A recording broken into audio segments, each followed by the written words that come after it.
So as a computational neuroscientist, you need to know about many fields. You need to know about programming, you need to know about physics, psychology, mathematics, biology, and everything else related to the brain.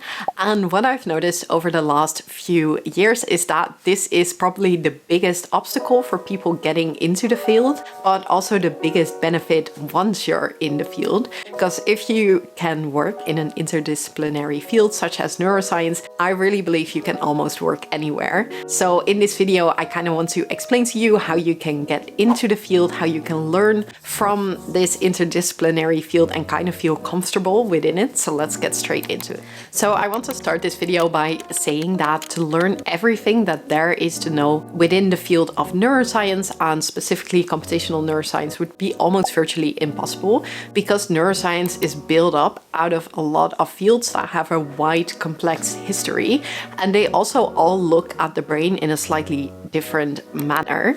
And usually within computational neuroscience, when we try to work on a project, many different experts with different type of backgrounds and fields come together and try to tackle the same problem from different angles. And this is to say that one person cannot solve the problem of how the brain works. We need a team of people of different backgrounds that work together to look at this problem. And I've created this path of learning in an interdisciplinary field. And for me, there are really three parts of learning in a field such as computational neuroscience and how to get into it. So the first is to learn bits of everything. The second step is to become an expert in 2 or 3 things. And the last step is project-based learning. So let's get straight into it. So first of all, learning little bits from all fields. So computational neuroscience is made up out of all of these fields. And when you look at one field in particular, for example, programming, you can really deep dive into this field and study programming for the next 10 years. But instead of doing this, I would try to learn little bits of all of these fields. And the way you can do that is to surround yourself by experts that are very knowledgeable within that field. So if you have the luxury of working at an institute or you're at university, you can of course take the preliminary courses in all of these fields. But if you're by yourself and you want to study computational neuroscience by yourself, you can also surround yourself by experts, but do it on the internet. So one thing that I've done is I curated almost like a weekly newsletter on Twitter, and I just follow researchers from all of these fields that I really admire, and I really like the papers they write on Twitter. And usually they post if they have a specific paper or some kind of news article that they like, and then I read that as my weekly newsletter. And through reading all these articles, I kind of keep up with little bits and pieces of different fields that together make up the larger field of computational neuroscience. But I also highly encourage you, if you have the possibility, to try to interact also with researchers of different fields, because I've noticed that I come mostly from physics and a computational background, and sometimes I talk about the brain in a certain manner that people highly disagree with, and that usually only happens when you have one-on-one conversations with them.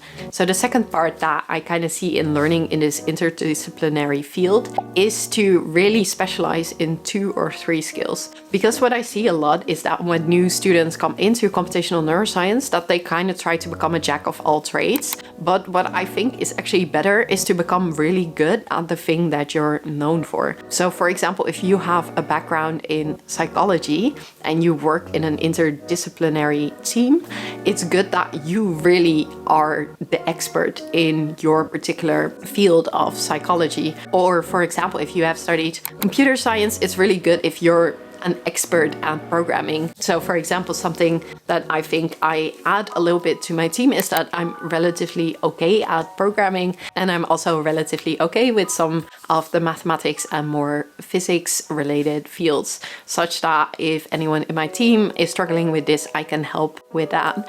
And that also means that if I'm struggling with anything other than these topics. I can ask anyone from my team that, for example, has a biology or a statistics background. And the ways to become an expert in your particular field, of course, is, I do think, a little bit through the traditional way of, for example, studying physics for 3 or 4 years and then maybe studying programming for 3 or 4 years. So really having that true background. And if you're self-studying, there are definitely YouTube channels that I'll list down here that I really like to get some of these skills. And I'll also list some of the courses down below that I personally really like for studying a little bit more the programming side of neuroscience. And the last thing I think in getting into computational neuroscience is to work through project-based learning. So I talk a lot on my channel about project-based learning, but that's because I do honestly believe it's the most important thing. So that is, as soon as you want to work in the field or you think it's interesting, it's nice to have little projects that slowly get you to where you want to get to. Because sometimes we think maybe we really enjoy learning about computational neuroscience, but we actually don't really enjoy working in it. Because I think learning about a certain field in a more high-level manner is very different than doing the daily grind of going through the code, interpreting the results, and giving this to other researchers to then have peer reviewed and all these type of details. So a lot of people have asked me, where do I find projects for computational neuroscience? And the big problem with computational neuroscience is that the data usually isn't free online. So a lot of human data cannot be given out online for, of course, data security reasons. But there are some open source data resources that I will list down below.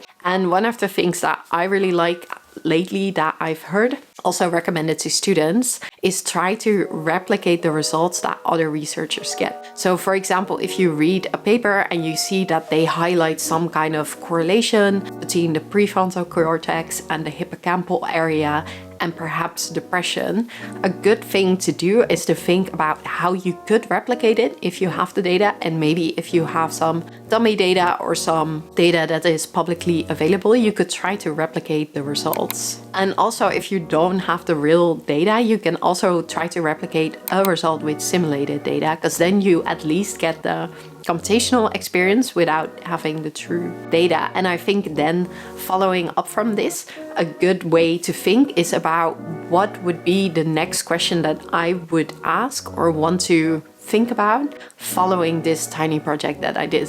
Because this is really how researchers think, right? We have a project, we get some kind of result or we don't get a result, and then we think about what are the follow-up questions that I need to ask to deep dive into this result. And through this, you would have a really compelling pitch for example, a collaboration with potential other researchers, that if you could replicate their results and you also have a follow-up question, they would definitely be interested in you also working with them, because you've shown that you're interested, that you can do the work, and that you can do the thinking by yourself. And in such a manner, I think you can even through self-study get to a place where you could, for example, be employed in a lab or a research center of your choice. Finally, a few other tips. One of the things that I always think about is to really use your creativity and curiosity to lead your questions.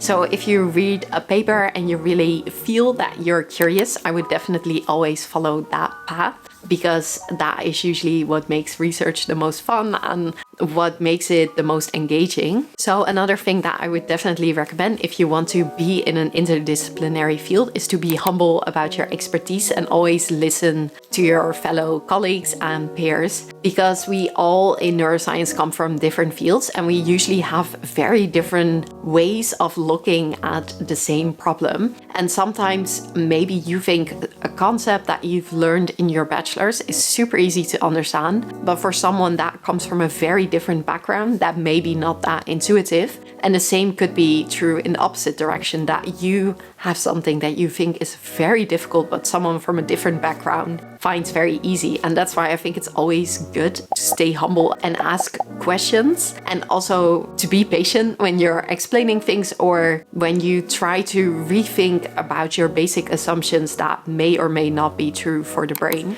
If you have any questions about computational neuroscience, or you're unsure about how to get projects or where you should start looking studying or which universities would be good for your background, post them down below and I'll try to answer most of them, and otherwise I'll make a follow-up video. And see you next week. Bye!